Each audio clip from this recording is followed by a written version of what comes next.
আসসালামু আলাইকুম বন্ধুরা, আপনারা সবাই কেমন আছেন? আশা করি সবাই ভালো আছেন। আমরাও আলহামদুলিল্লাহ ভালো আছি। নতুন আরো একটা ভিডিওতে আপনাদের সবাইকে স্বাগত জানাচ্ছি।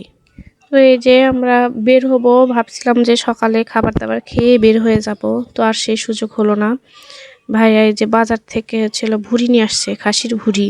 তো এখন এটা পরিষ্কার না করে তো আপু আর যেতে পারবে না। পরিষ্কার করে ধুয়ে ফ্রিজে রেখে তারপরে যাওয়া হবে। তো সেইজন্য যাতে তাড়াতাড়ি হয়ে যায় সেজন্যে সবাই একটু হেল্প করছে ভুঁড়ি পরিষ্কার করতে। আর ভুঁড়ি পরিষ্কার করা তো একটা ঝামেলা। তো এই যে খালা আবার সাথে লেগে পরিষ্কার করে দিচ্ছে।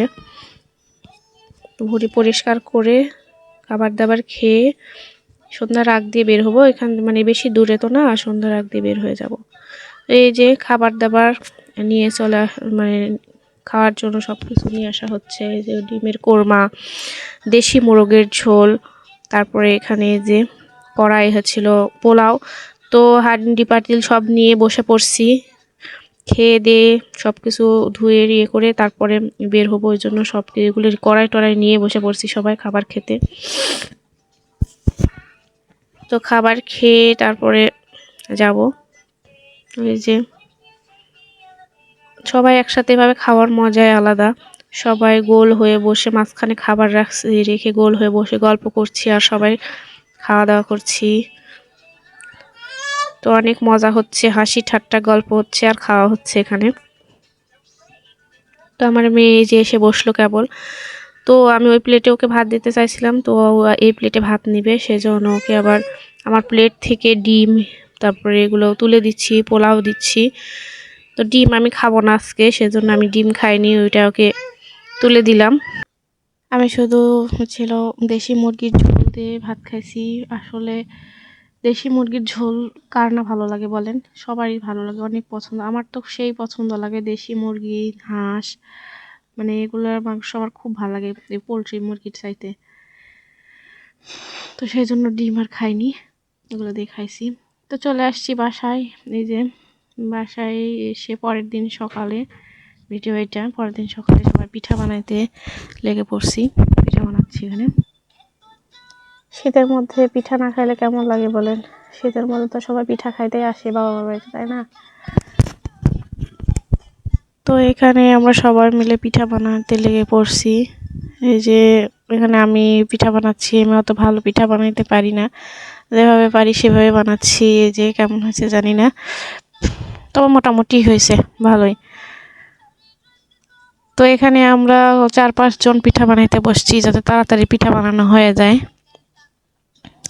এখানে আমরা পিঠা বানাচ্ছি আর সবাই মিলে গল্প করছি, মজা করছি, আড্ডা দিচ্ছি, মানে অনেক মজা হচ্ছে। আর আম্মু ওইদিকে রান্না বান্না করছে। শুধু পিঠা বানাইলে তো হবে না, তাই না? সকালের খাবার দাবারও তো খেতে হবে। সেই জন্য আম্মু আটা সিদ্ধ করে নামাই দিছে, দিয়ে রান্না করতে বসে গেছে, রান্না করছে। আর আমরা এখানে পিঠা বানাচ্ছি। তো যে যেভাবে পারছে সেভাবে ডিজাইন করছে, করে করে বানাচ্ছে পিঠা। এক একজন এক এক রকম ভাবে পিঠা বানাচ্ছে।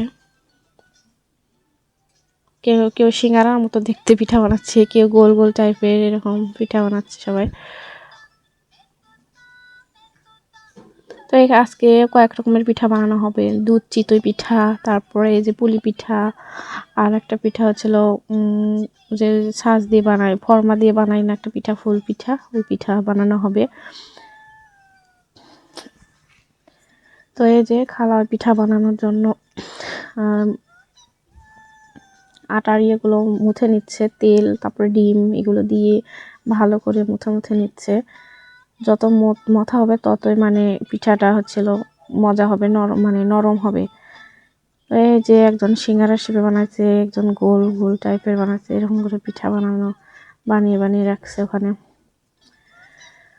আর এই যে আম্মু রান্না করছে এখানে, লাউ দিয়ে ঝোল হচ্ছে, লাউ দিয়ে যে কুমড়া বড়ি দিয়ে মাছ ঝোল, আর ভুড়ি ভুনা হবে, তারপরে আরো অনেক কিছুই রান্না হবে। তো এদিকে আমার মেয়েরা দেখেন কেমন দুষ্টামি করছে, অনেক মজা করছে এখানে।